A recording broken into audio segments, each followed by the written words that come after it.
Welcome back to the hollow voice, my dear. I used to think the lake was just a lake, a place for summer swims and childhood adventures. But some things should never be forgotten. Some things should never be ignored. And what I saw that day still haunts me. The lake. Cryptozoology has always been a minor interest of mine. I say minor because it was something I'd only enjoyed casually. A few internet articles here and there, scrolling through a couple of pages on a Tumblr blog dedicated to it. Maybe watching one of those Bigfoot documentaries. You know, that kind of interest. Nothing serious. Generally, that would be pretty common for most people. Most people, however, do not live in my little town where a supposed cryptid is how many folks here make a living. See, I live in a small town in the UK, more specifically in the northwest of England. It's a tiny place not many people outside of the country have likely heard of, unless they've already been there for whatever reason, or have an interest in cryptids. My small town is situated by one of the many lakes that dot this part of the country, and as so many bodies of water do, we have our own Loch Ness monster. So many people claim, anyway. I'm sure many of you are skeptical of that, as you are of any such monster. Who can blame you? I grew up here, and I didn't buy into that. I found it interesting, but I didn't believe it. Same as I didn't believe those people who claim aliens probed their backsides or that Bigfoot had destroyed their camp. It was something to read about and enjoy, but not something I believed. My generation and that of my parents felt the same, but many of my grandparents' era clung to the belief in the monster. They stayed away from the lake unless they were in decently sized boats or one of the many ferries that traveled the length of the lake to nearby settlements. Not us kids and teens, though, especially not in summer. Most of the time, British summers are nothing to brag about. They're pretty warm, but usually cloudy or wet. Sometimes, however, we were blessed with a heat wave. Nothing was better than a dip in the lake during the heat of the day.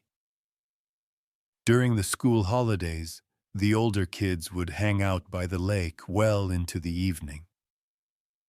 The worst that ever happened was that someone would get a cramp whilst swimming, and we'd have to get them back to shore.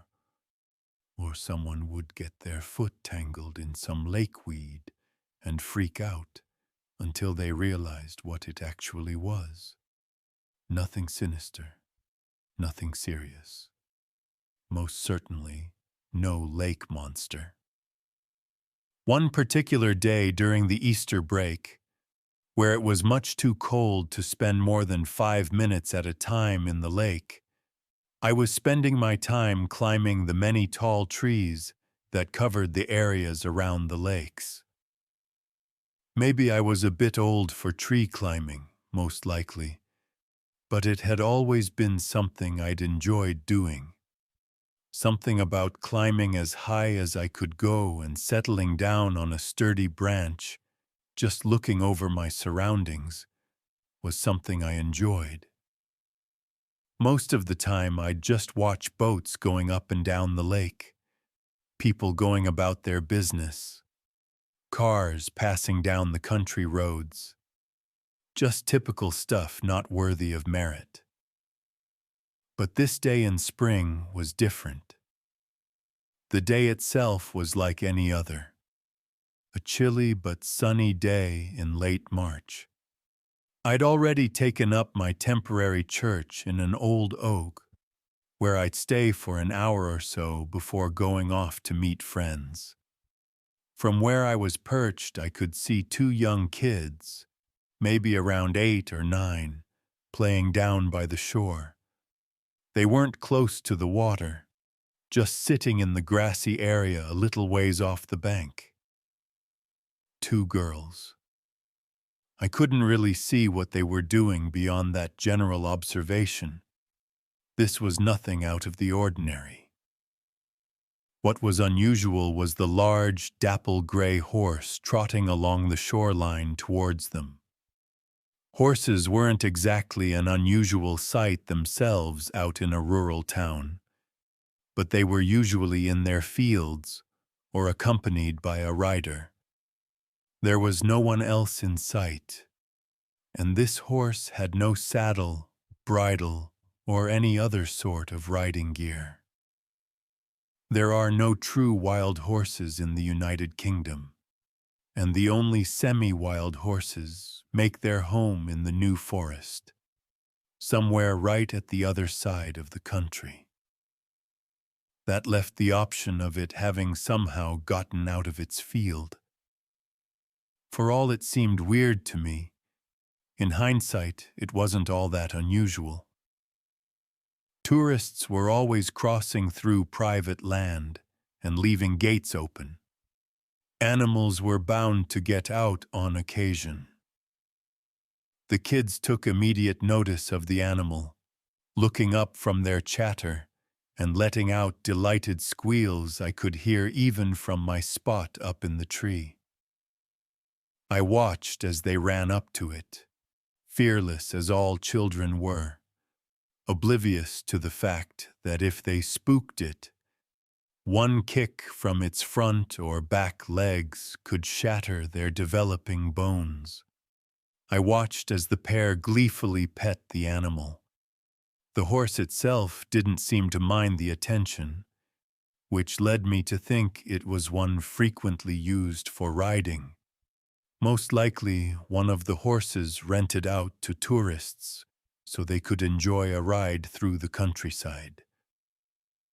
The horse lowered its head, allowing one of the kids to press a hand to its muzzle.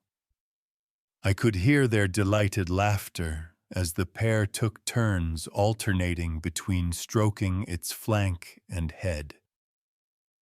It was pretty cute, I have to admit. There's always something magical about an unfamiliar animal being content with your presence. With how calm this horse seemed to be, I didn't bat an eye as it lowered itself to the ground. The pair of kids seemed ecstatic about this, climbing onto the animal's back. Not exactly safe or smart, but kids don't really think like that. And I'm sure the horse would have made it very clear it didn't want them clambering all over it if it wanted to. It was a pretty damn big horse. It took me a few moments to realize the children were no longer letting out happy squeals and giggles. They were screaming. I couldn't understand why at first, but as my vision focused more on the horse, I knew. How I hadn't noticed the change, I don't know. But where once it had been dapple gray, it was now black. The kind of black that seems to absorb all light around it, distorting it. It seemed to be dripping wet. Even from my spot in the tree, I could see the tangled mess of its waterlogged mane and tail leaking water onto the ground. Its eyes were the worst of it. I shouldn't have been able to see them clearly from such a distance, but even in the dull spring sun, I could see the glowing from those sickening, milky eyes. It threw its head back, rising to its feet with the children still on its back. They were trying to get off, but they couldn't. I don't know how, and I'm sure they didn't know how either, but no matter how much they struggled and screamed, they couldn't get off of that horse. It was like they were super glued to it. I couldn't move from my spot, no matter how much my mind screamed at me to jump down and do something, anything. I'm ashamed to admit fear consumed me. Sweat dripped down my brow as my breathing grew more rapid by the second. My heart was beating so hard and fast that it hurt. I have no proper words to describe the primal terror that gripped me. The same terror I imagine gripped our ancestors when confronted by a giant cave bear or an angry mammoth. Though where their fight or flight instinct would kick in, mine didn't. I was simply frozen. Frozen as the beast charged towards the water, screaming children on its back. Their cries not silenced until their heads dipped under the water, water that frothed and bubbled as they struggled beneath the surface. Then nothing. Just an eerie stillness on that spring morning. Not even the birds sang.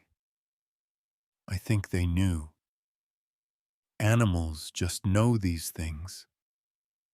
I don't know how long I sat up in that tree just staring out over the water where that horse had vanished into the murk.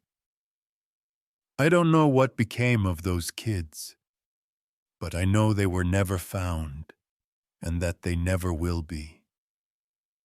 It was written off as accidental drowning. Their parents beat themselves up over it, as any parent would. Nothing like this had ever happened before in our little community. Kids who grew up around the lake pretty much knew how to swim by the time they could walk, and they knew to be careful by the water.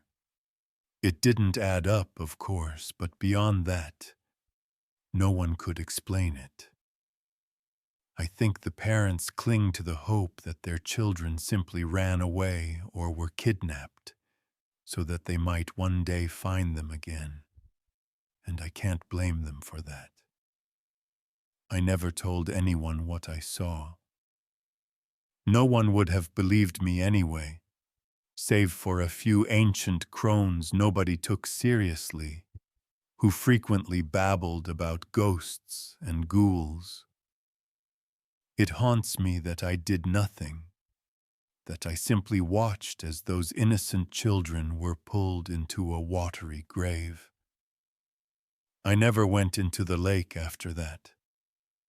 To anyone that asked, I simply said that I didn't like the way the smell of the lake water clung to me. I didn't think I'd ever tell this story. But I still live in this town over a decade later, and last night I saw a dapple gray horse stalking along the lakeside,